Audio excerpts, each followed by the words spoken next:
Hello அஸ்ஸலாமு அலைக்கும். இது நான் பேசுகிறது யாருக்காகன்னு சொன்னால் அப்துல் பஷீதுக்கான வீடியோ. அவர் ஒரு மௌலவி. என்னை பொறுத்த வரைக்கும் எனக்கு அவரை நேரில் நாங்கள் பார்த்தது கிடையாது.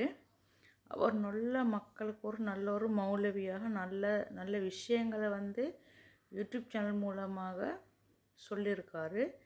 ஆனால் அவரை இப்போதைக்கு ஒரு தேவையில்லாத மாதிரி அவரை சோசியல் மீடியாவில் போட்டிருக்காங்க. அவர் ஒரு பெண்ணை கெடுத்திட்டாங்க, அதே மாதிரி பண மோசடி செஞ்சாங்கன்னு சொல்லி அப்படி ஒரு வீடியோலாம் போட்டிருக்கு. அவருக்கு பண மோசடி செய்ய அவசியம் கிடையாது. காரணம் என்னன்னு சொன்னால் அவர் யூடியூப் சேனலில் ஒரு ஃபேமஸான ஒரு மனிதன், ஒரு மௌலவி, ஒரு முஸ்லீம் மௌலவி. அவருக்கு ரொம்ப முஸ்லீம் மார்க்கத்தை பற்றி இந்த மாதிரி செஞ்சால் இந்த மாதிரி தான் அவர் எல்லா விஷயமும் அவங்களுக்கு தெரிஞ்சு தான் இவர் இந்த மாதிரி ரொம்ப பயான்கள்லாம் பண்ணியிருக்காரு. ஹதீஸ்கள் பயான்கள் ரொம்ப பண்ணியிருக்காரு. சரியா? அப்போ இது நடந்துக்கிற அது பொறுக்க முடியாத மக்கள் இருக்காங்க தானே. ஒரு மனுஷர் வளர்ச்சி அடையும் போது இருக்காங்க, அதை பொறுக்க முடியாத அளவுக்கு அவங்கள தாழ்த்தணும், அவங்கள தாழ்த்தி பேசணும். இதெல்லாம் ஒரு கட்டுக்கதை. எல்லாரும் பேசிட்டு அவரை வரவழைச்சி, அப்துல் பஷீதை வரவழைச்சி அவருக்கு இந்த மாதிரி அவதூறமாக அவரை பேசி இந்த மாதிரி அவர் நடந்துட்டார். ஒரு பெண்ணை இப்படி செஞ்சிட்டாங்க, ஏமாற்றிட்டாங்க, ஒரு இந்த மாதிரி 10 லட்சமோ 10,000 காசு எடுத்துட்டாங்க அப்படின்னு சொல்லி ஒரு அவதூறமாக பேசி, உங்கள்கிட்ட ஆதாரம் இருக்கா? நான் கேட்குறேன். தெரியும், உங்கள்கிட்ட அந்த ஆதாரம் இல்லை. உங்கள்கிட்ட வீடியோ ரெக்கார்ட் இருக்கா? இல்லை பணம் மோசடி செஞ்ச ஒரு ஆதாரம் இருக்கா? நான் தெரியாமல் தான் கேட்குறேன் உங்கள்கிட்ட. நீங்களாம் மனுஷங்களா? நீங்களாம் மனுஷ ஜெம்மங்களா? இப்போ அந்த மனுஷன் போலீஸ் தேடி எசிறு பிரச்சனைன்னு சொன்னால் போலீஸுக்கு பார கொடுங்க. சும்மா ஊர் மக்கள் எல்லாரும் சேர்ந்துட்டு அந்த தனி மனிதன் மட்டும் போராடுறாரு. சரியா? அப்போ அந்த மனிதன் தனியாக அவர் என்ன சொல்கிறாருன்னு சொன்னால் நல்லா யோசிச்சு அந்த இன்னும் பாருங்கள் வீடியோ எடுத்து. அவர் என்ன சொல்கிறாருன்னு சொன்னால் படைச்ச ரப்பு பார்த்துக்குவான் என்ன அந்த வார்த்தையை சொல்கிறாரு. அப்போ அவருக்கு அவர் மட்டும் படைச்ச ரப்போடு அவரோட மனசாட்சியோடு அவர் மட்டும்தான் அங்கே இருக்குது. அவரை கூடி பல பேர் இருக்காங்க. எல்லாம் இது அவங்க இந்த இவரை இவரை வளர விடக்கூடாது, இவர் மார்க்க சம்பந்தமாக இப்படி சொல்லியிருக்கு அப்படின்னு சொல்லி அவரோட அப்துல் பஷீத் பயான்களை கேட்டு ரொம்ப பேர் எங்களோட மார்க்கத்துக்கு வந்திருக்கு. சரியா? அதனால இது அவதூறு. இந்த மாதிரி அவர் தப்பு போலீஸில் நிருபதியாயினா நீங்கள் உங்கள் முகத்தை நீங்கள் எங்கே வச்சுக்க போகிறீங்க? நான் கேட்குறேன். அவர் நிருபதி ஆயினா நீங்கள் அவரை பார்த்து தப்பாக பேசுனீங்க, தாடியெல்லாம் வச்சுட்டு தப்பாக பேசுகிறீங்க தானே. உங்கள் முகத்தை நீங்கள் எங்கே வச்சுக்க போகிறீங்க? அவர் தனி மனிதனால் போலீஸையும் கூட்டிகிட்டு அவரை பைக்கில் ஏற்றிட்டு போகிறதுக்கு ஃபோன்லாம் பண்ணி, அடே எச்சக்கல் நாய்ங்களே, நீங்களெல்லாம் மனுஷ ஜாதி அடா, நான் கேட்குறேன்னு தெரியாமல். அவர் உண்மையாக அப்படி நடந்திருந்தாலும் அது முஸ்லீம் மார்க்கத்தில் என்ன சொல்லியிருக்குன்னு சொன்னால் ஒளிவு மறைவுன்னு இருக்குது. மறைவு அது உண்மை விஷயத்தை கூப்பிட்டு கேட்டுட்டு எடுங்க முடிவு. சும்மா தேவையில்லாத மாதிரி முடிவு எடுக்க வேண்டாம். சரியா?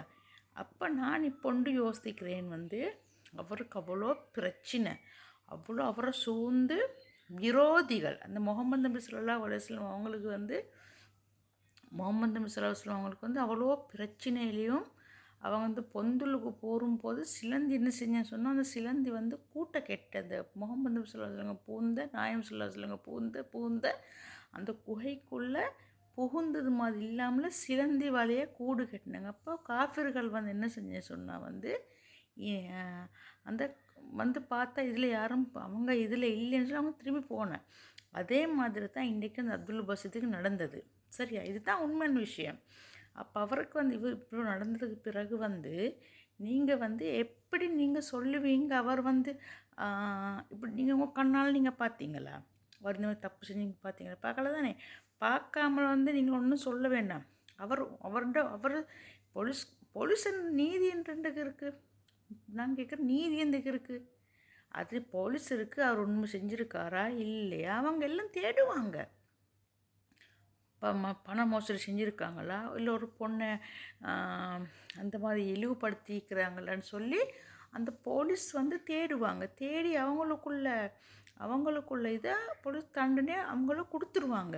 நீங்களும் என்னடா நான் கேட்குறேன்னு தெரியாமல எச்சக்கடை நாய்ங்க, நீங்களாம் யாருங்கடா? நீங்களாம் யார்? ஒரு மனுஷனை அவதூறாக பேசுகிற அளவுக்கு நீங்களும் யார்? நீங்களும் உத்தமிங்களா? எனக்கு தெரியாது. நீங்களும் உத்தமிங்களா?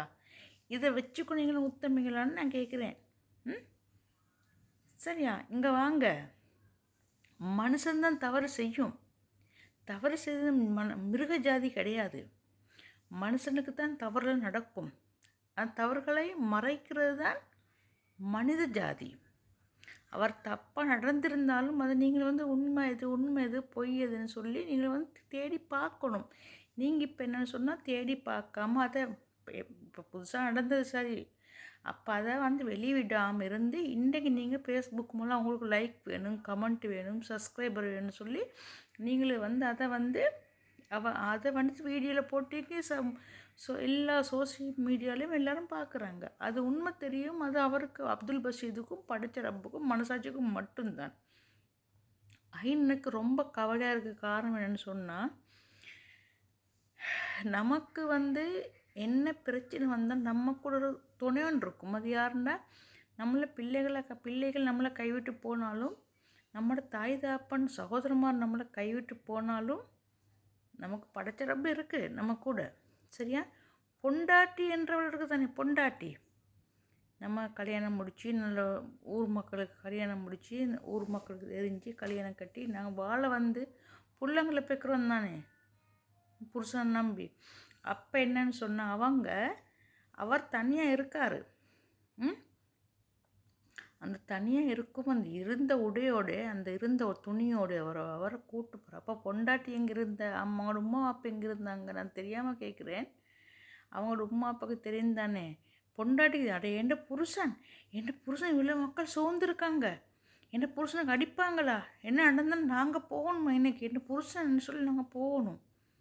அவர் நல்லவராக இருக்கட்டும் இல்லை கெட்டவராக தான் இருக்கட்டும், பிரச்சனை இல்லை.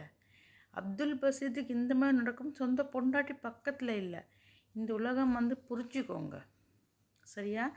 அந்த எல்லாரும் சூழ்ந்திருக்கும் போது அவர் மட்டும் என்ன கொடுக்குற ஒரு பதில் அடின்னு சொன்னால், படைச்ச ரப்புக்கு அறிவான்.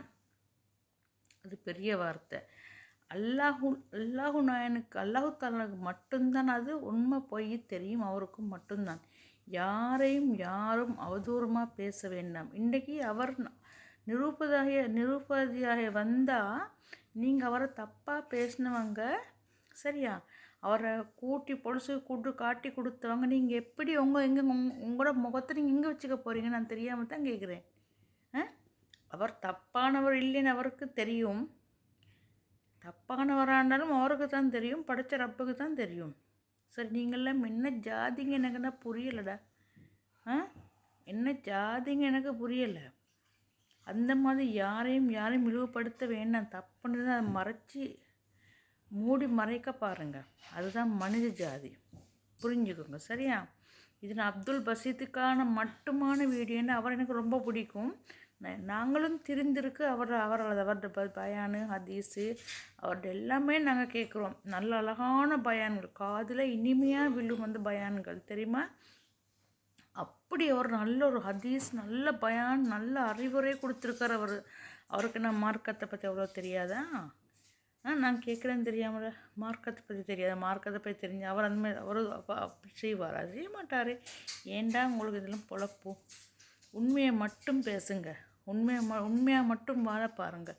இப்போ அந்த மனுஷர்கிட்ட மனசு எவ்வளோ இருக்கும். அவர் உடனே உயிர் போன என்ன பண்ணுங்க? அந்த பாவம் உங்களுக்கு தானேடா. எச்சக்கலனுங்களே, நான் தெரியாமல் கேட்குறேன். அப்படியே மன்னித்து விடுங்கடா. மனுஷன் மன்னிக்கிறதா மன்னிச்சு ஜாதிடா. தெரியுமா? அல்லா என்னத்தை சொல்ல புரியலை.